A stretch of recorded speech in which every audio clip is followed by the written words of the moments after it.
En 2007, de manière assez surprenante, on voit dans toutes les études d'opinion une élévation, une augmentation du climato-scepticisme. Et pourquoi c'est très paradoxal? C'est que 2007, je parle sous le contrôle de Valérie, 2007, c'est la publication du 4e rapport du GIEC. Et le 4e rapport du GIEC, c'est un peu le rapport qui devait éteindre tout ça, quoi.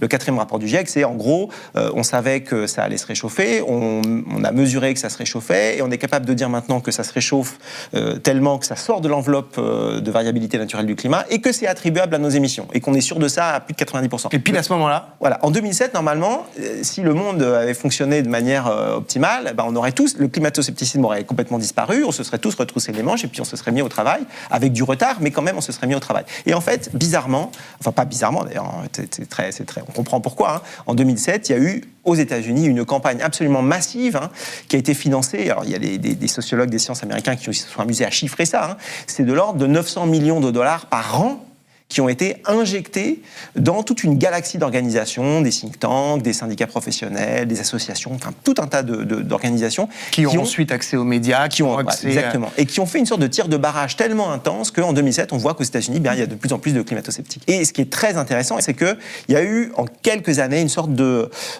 capillarité, de transfert de tous ces éléments de langage, tout cet argumentaire qui était en circulation aux États-Unis. Il a peu à peu, par le biais de la blogosphère d'ailleurs, beaucoup, été transféré en France et en Europe.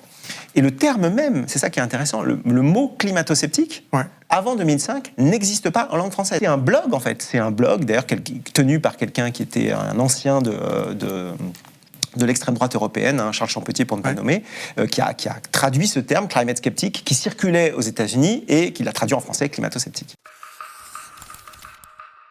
Mediapart.